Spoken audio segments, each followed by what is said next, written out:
Wow. Okay. Well, I do want to say off the top, and I appreciate you, Clay, for being on time. Yes.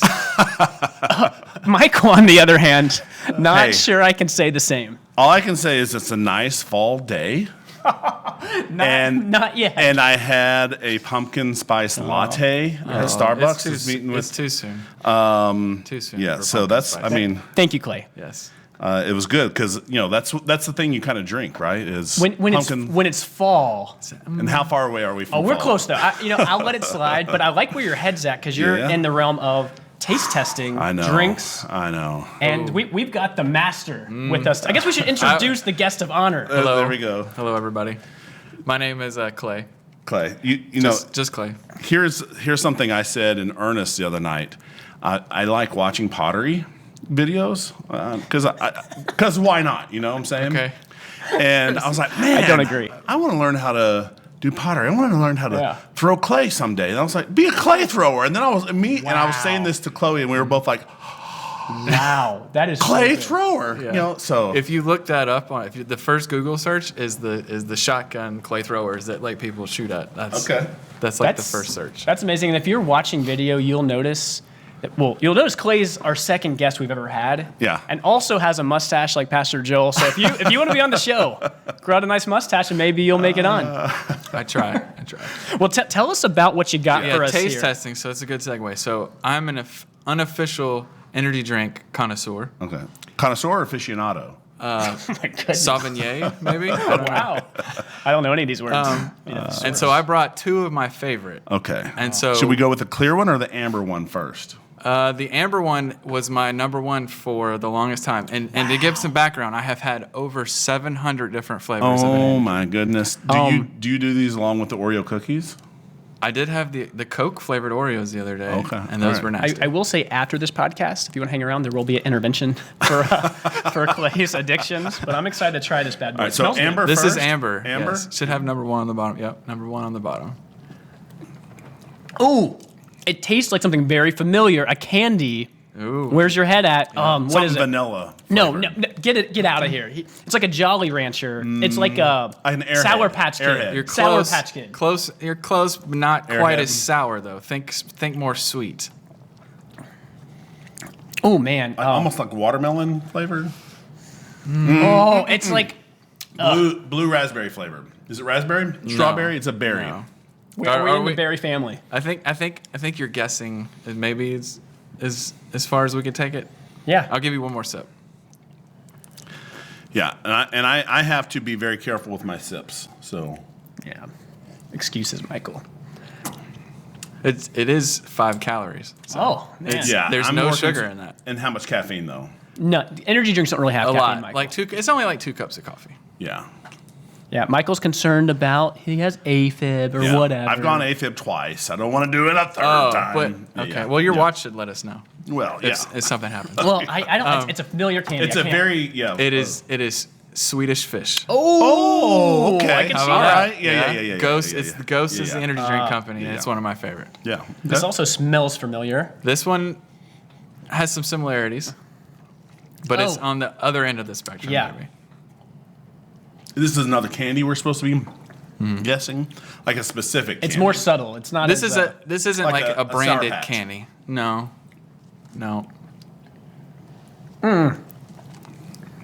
This is a unique one, but I feel like that you'll It's not a branded candy because I get some citrus notes in it. maybe some pineapple. Yeah. Pineapple flavor. man. I can't place it. It's like All a right. pina colada. Guess it's close. Pineapple, coconut, peanut. I don't know. I'm out of guesses.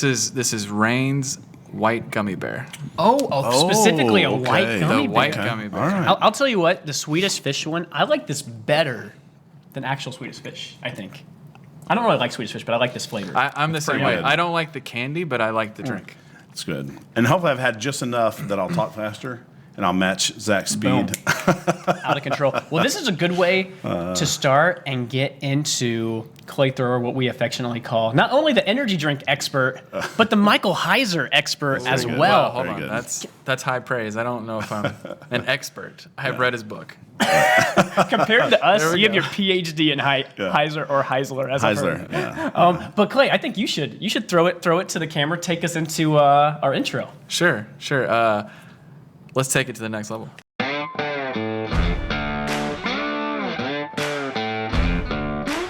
From the heart of the Low Country in South Carolina. It's the Take Two podcast, where we take theology to the next level. Well, welcome. As we kind of introduced, Clay knows a lot more about Michael Heiser than Michael or I. We've kind of dipped our toe into the water. We've got a couple of previous episodes. A lot of my body in the water earlier. Shout out to the cold plunge episode. Really what we talked about was this Hebrew word Elohim and how it's really a broad category that sometimes I think, especially maybe on the conservative evangelical side of things, you kind of pigeonhole that to only meaning God, Yahweh, when really it's broader than that. And then we barely a little bit touched on the Nephilim. And I think a question that I have a little bit, talking to Clay has helped me understand this more, but big picture, why does all this matter? Is all this crazy stuff? And I think Clay's got good perspective, like a good backstory, like his experience, things that have kind of been unpacked for him a little bit when he reads the Bible based on some of these things Heiser talks about. Yeah, some story about Bigfoot that you saw, right? Ooh, that's a good segue. So there is like there's a weird progression of how I got to Heiser. So it started where I'm a big fan of John Crist, the comedian. So I was listening and watching his podcast, which is pretty hilarious. And he had some guys on there from the podcast called Blurry Creatures. And they are like a paranormal kind of podcast, but they're both Christian guys, and they approach any of these weird topics from a biblical worldview. And so they talked about Bigfoot as the gateway drug to like the paranormal, because if you think about it, it's like So Bigfoot is marijuana, is what you're saying. All right, if you of have the not, cryptid world, I guess. hang in there with us. We're bringing this together. Yeah, it'll take a second, but I'll get there. But he's something that I think most people have heard of and are kind of okay with. Like they are kind of okay with it being a unknown animal or something. So I was like, okay, I kind of believe that. Maybe I'll listen to this podcast. So I started the podcast, and it's they call it a journey podcast because it starts off as Bigfoot, but then it spirals into Heiser and the Nephilim and all kinds of really cool biblical perspectives on this like paranormal type stuff. So they talked about Heiser and his Deuteronomy 32 worldview is what they call it. And so I read the book.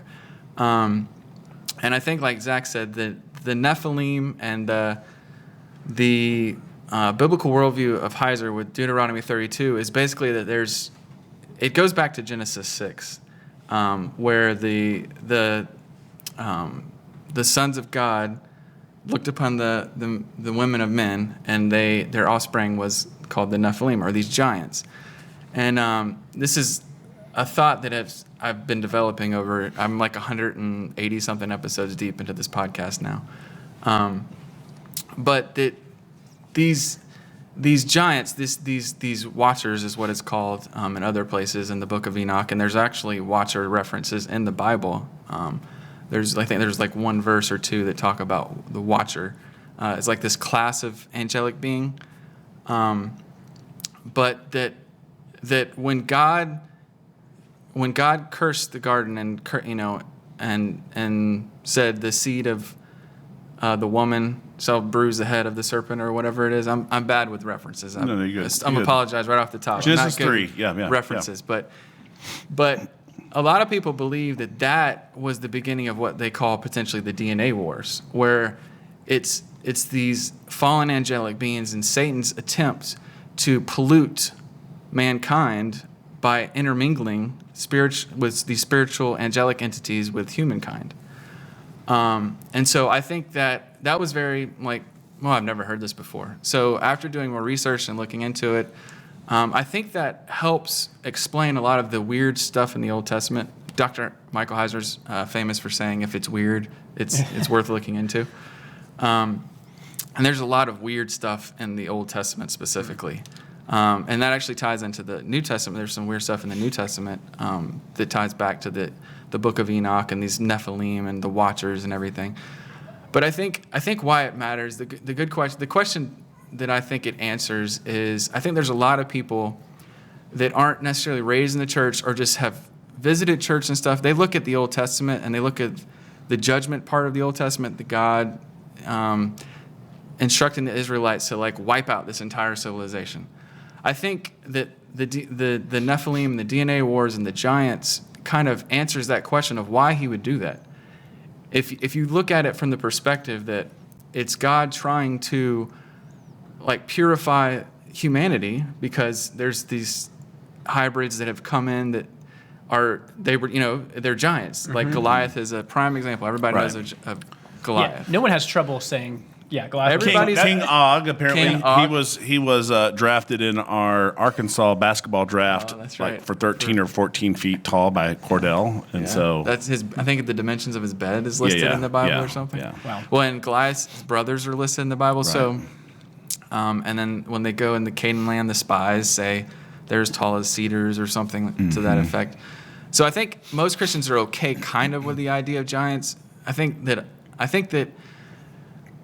the downside of our modern day culture, our Western culture, and getting educated and scientific is that we like to downplay the spiritual and the supernatural aspect of the Bible. I think that we overanalyze and we use science to explain away things. I've heard a lot of theologians recently talk about, the average height of most Israelites was like 5 feet, so a giant might only be like 6 feet tall. So it's not. They try to like smooth out the explain weird it stuff. away. So I'm a Nephilim is what we're saying by their. Have you done ancestry DNA test, Michael? We might want to do that. I did have maybe like 1% or maybe less of Neanderthal DNA. They track that. Oh yeah, they can. Oh, can. wow. I they haven't can done one. track. I don't want to Yeah, be in a database. Yeah. You don't. Yeah. I mean, Yeah. everybody since COVID's probably in a database, but Right. I don't want to get your podcast. That's a separate podcast. I don't want to get your podcast deleted, so we'll move on. I like what you're saying, Clay, because there's a lot of things that we'll take at face value in Scripture, but then there's a lot of things we shy away from. And I think you're right. This whole enlightenment, like everything is so rational. We don't like to engage with supernatural. And I think it would be fair to say God could wipe out all of humanity or parts of humanity because he's the creator. Yeah. But I think it does give that extra level explanation of why these people at this time, why did there have to be a flood that took out all these people? Because that's what follows on the heels of this. I'll just read, Genesis 6:3 says, "Then the Lord said, my spirit shall not strive with man forever, because he also is flesh. Nevertheless, his days shall be 120 years." Verse 4, "The Nephilim were on the earth in those days, and afterward, when the sons of God came into the daughters of men, they bore children to them."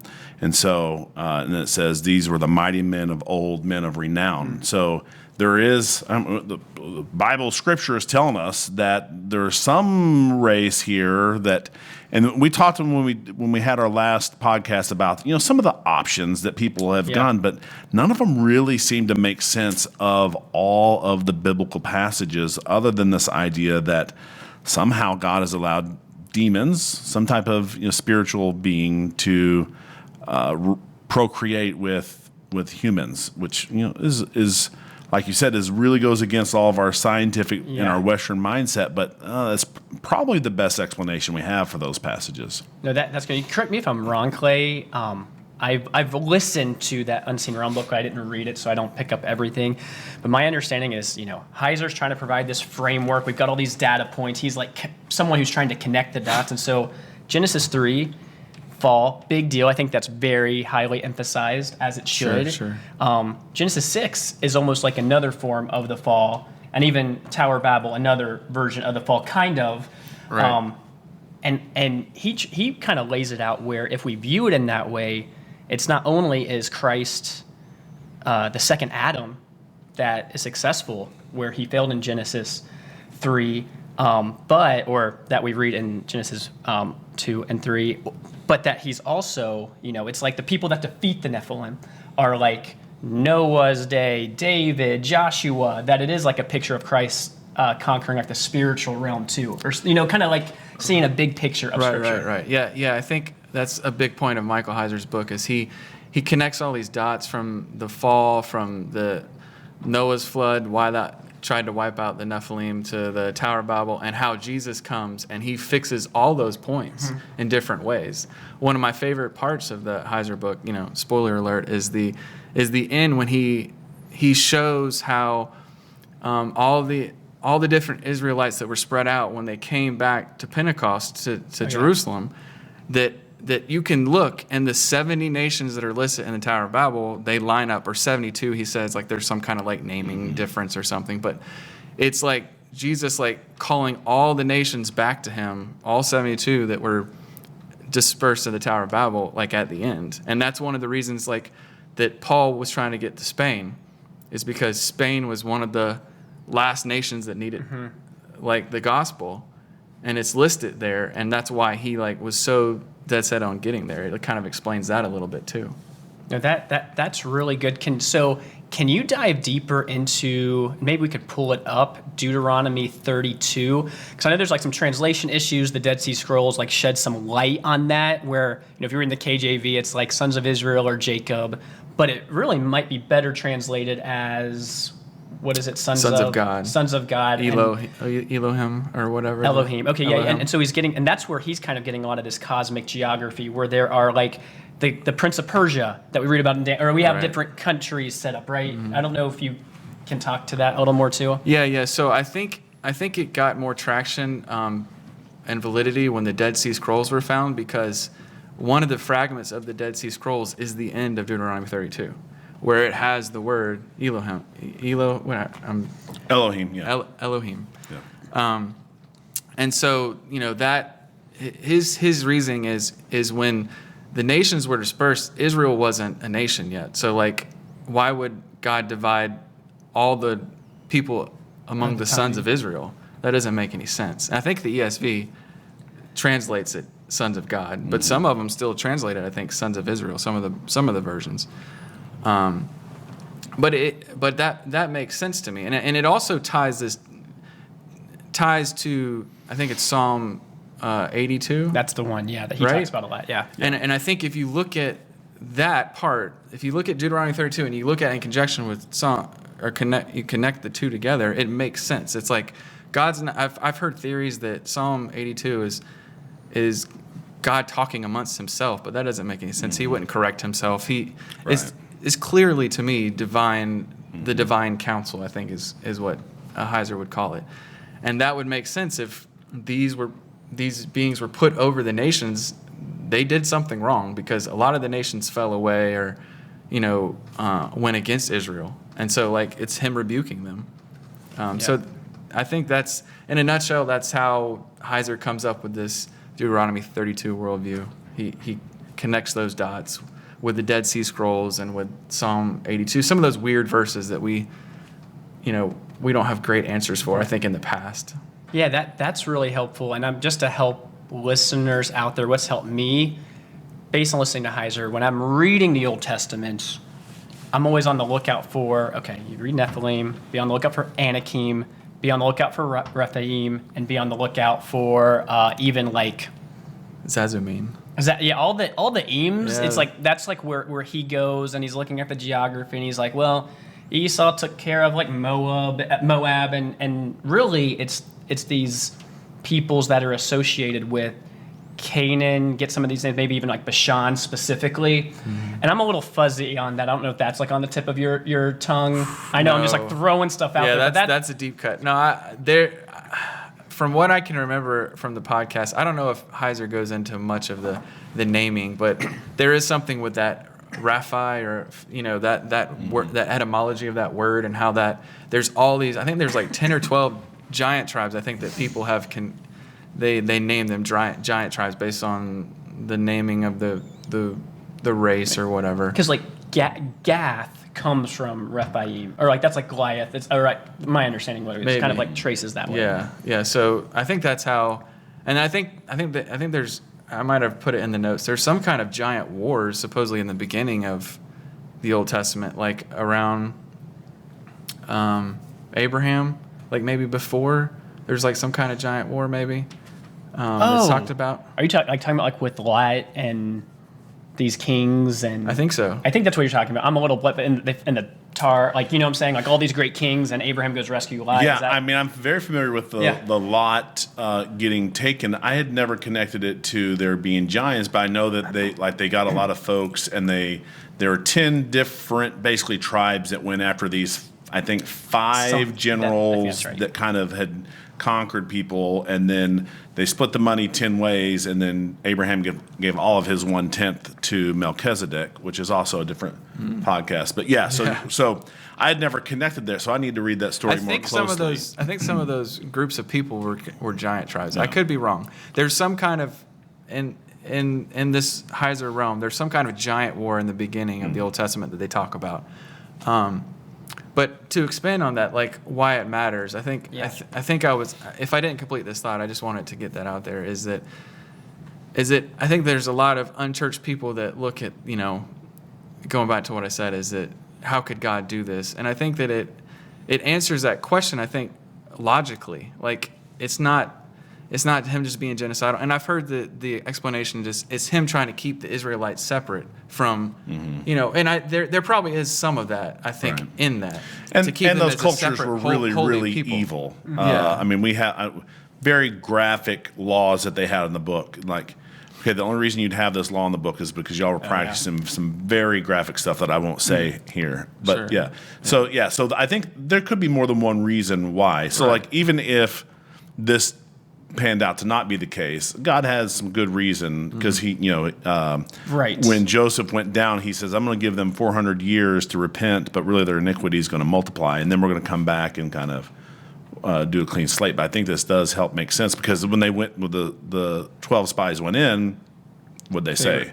Like, we're grasshoppers. This is not good. And that's something that I after learning about, I guess, this aspect or this different view of that verse, I think it's always preached on that they were weak and they didn't trust God or something. Right. But no, I think that's wrong. I think that they had seen some pretty they had seen crazy some things. crazy stuff. I mean, there is a little bit of them not trusting God. Don't get me wrong, but like, it's not if there's an entire city full of giants, like I've heard it speculated, 7, 10, 12, 13, 14. I mean, Og was 14 feet tall. Who knows how tall they could have got? I was reading the book of First Enoch, or listening to it, and I was trying to look this up, but I think it's hyperbole or apocalyptic literature. But like one giant was like 300 cubits tall. Like 300 cubits. I think it was. Isn't that as big as the ark? That's like crazy. Yeah. So I don't know if that's just like figurative speech for part of that. But I've heard arguments that they were really, really big. Yeah. I don't know how you verify that. Well, yeah, and I saw that video that I had tagged. I don't know if you saw it. Did you see it on video on Facebook? But it was basically the video. The guy was saying Laos is the most. He's like, this is a record. I'm just repeating what he said. He said, it is a verifiable fact that Laos is the most bombed country on the earth, and it's like never been in any wars. Why is the U.S. and Russia and other people bombing this country? And like they zoom in, and like there are seemingly these artifacts of huge scale there that the narrative that this guy was putting out was that countries, like whenever they're doing their test bombs and stuff, they do it there because they're wanting to destroy evidence of this culture.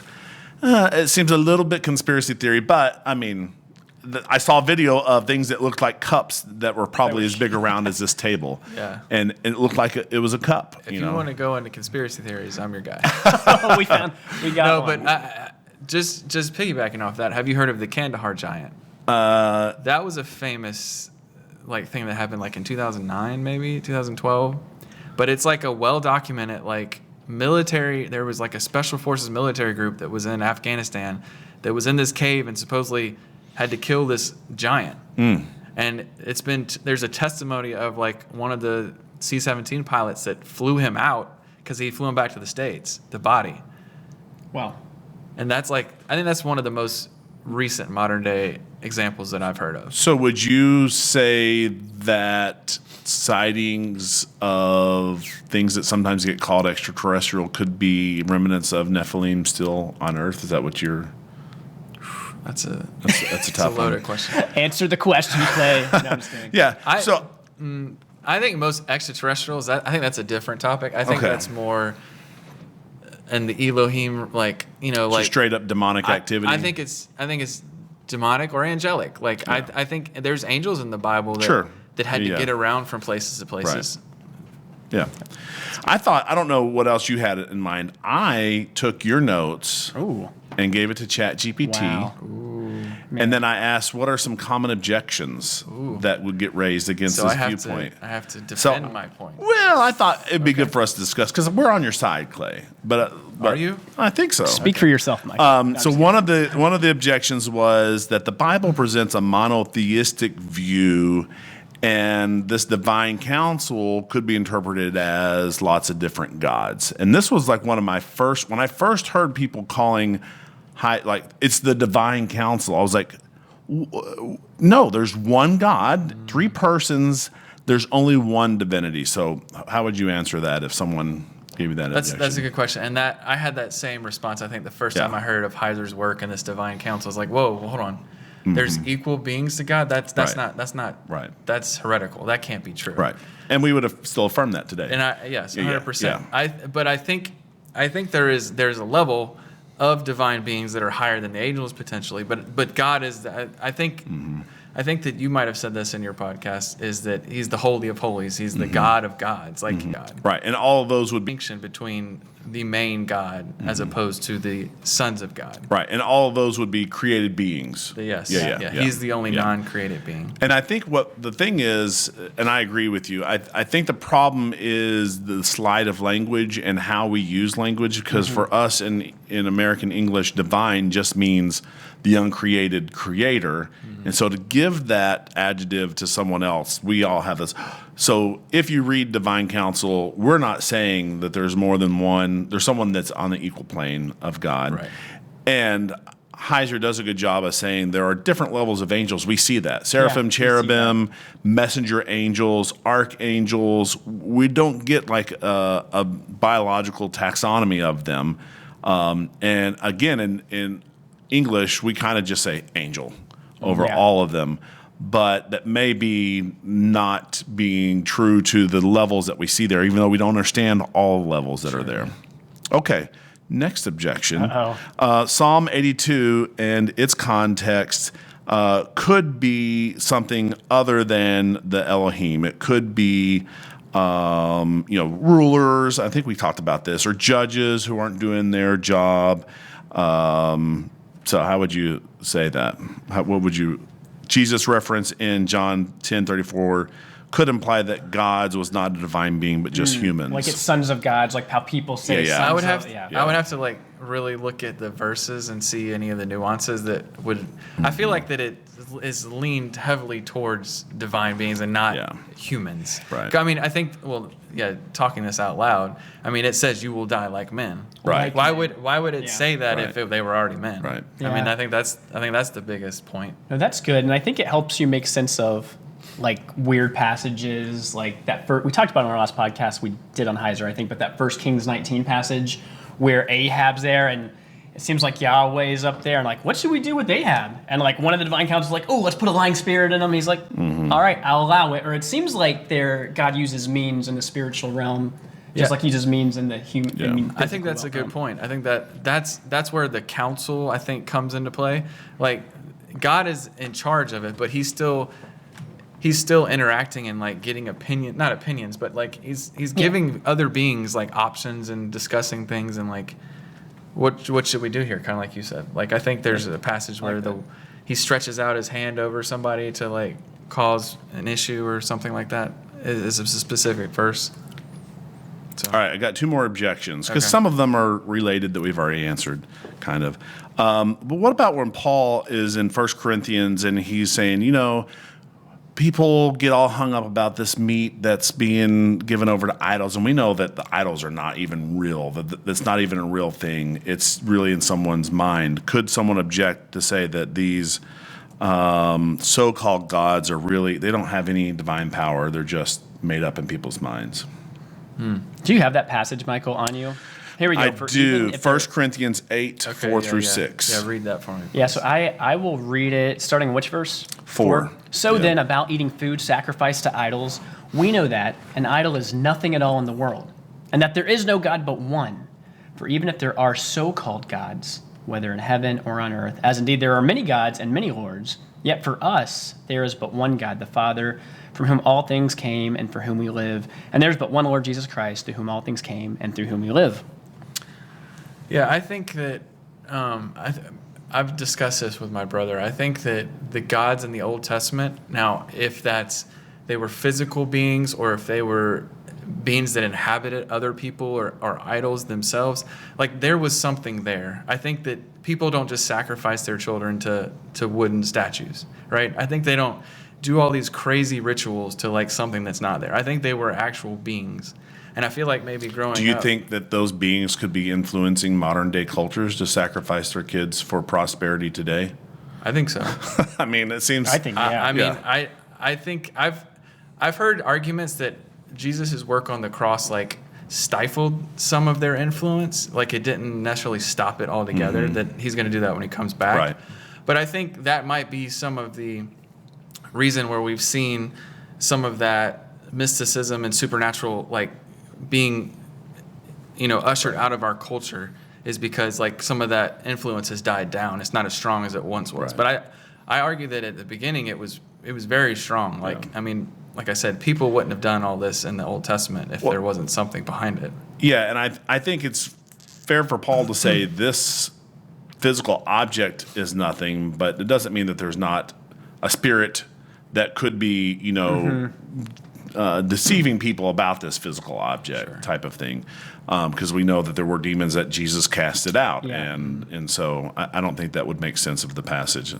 These are just what ChatGPT came up with. Yeah. So the last one, what about the view that the divine counsel is really metaphorical and trying to explain how God deliberates to kind of show like how God's trying to make up his mind on how, and the passage they use is the one, and I don't know if we need to read this, but it's 1 Kings 22, and it's where Ahab is like trying to decide whether he's going to go down to battle or not, and God is talking to his council, and he's like, who will go and entice Ahab to go, and he sends a deceiving spirit, and I think that this is maybe recorded in Kings and Chronicles, and there's some nuance that's different between those.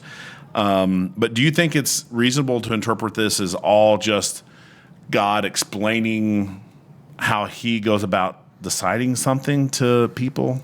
I mean, honestly, that doesn't make sense to me. I know it doesn't to me either. I mean, I thought ChatGPT would have a better question. I think Chat was pulling probably from resources that other people had said. Because I asked it, what do people commonly use to inveigh against Heiser's view? That seems like a stretch to... Right. I mean, I guess you could argue that point somehow if you wanted to go super metaphorical with it. Right. But I think that a lot in the Bible we need to take more literal than metaphorical. Yeah, it's a dangerous road when everyone's like, well, is this real? Yeah, Right. like, it gets Yeah. too out there. That's really good. ChatGPT it was no match. I knew it wouldn't be, but I just thought... We knew it. Yeah. Cool. Well, I good. don't You got anything else that is left unsaid, Clay? Give a teaser for next time. We could go down a lot of different rabbit holes, I Yeah. think, and continue the discussion. Like, we didn't even get into the book of Enoch. And Boom. Yeah. We should do because I actually started listening to it. I didn't realize how big of a book it is. I was like, I'm not going to get through this. I was going to, Okay. yeah. Well, I would say the first book, I think there's like three, There's a lot, maybe. yes. Yeah. I think it's divided into like 3 sections. The first one I think is like legit. Like, I think it's like referenced in Jude. Too legit to quit? Too legit to Oh, quit. wow. Too quick. It's like referenced in Jude. I think Peter or Paul Yeah. references it or something, and so I think there's a lot of validity to that being like need to be read by Christians. Historically potentially. accurate. Yes. Not necessarily inspired, but historically accurate. I'm not saying it's inspired. Should it have been canonical or however Canonical, you say it? yeah. Like, I don't know, but I do think that they read it back in the day, so maybe we should read it to give some context. Like the DDK or the Shepherd of Hermas. We would know I don't know how what that they would means. think, or that literature that they would be familiar with. That's good. The last thing I'll say is that if you're watching this and you notice we're in the sanctuary, don't tell Pastor Joel that we're drinking in the sanctuary, because I think that's a rule that Clay set us up to take us down. They're all clear liquids. It's all clear. Pastor Joel, If you clear like water. liquids. Don't believe if you hear that. So that's the last thing I got. You should close us out, Clay. Yeah. I think that's all I got. So There you go. You should. that's all. That's our take. Yes. There you go. Thanks for listening to Take Two. Find us wherever you find podcasts and on YouTube for those who want to watch our videocast.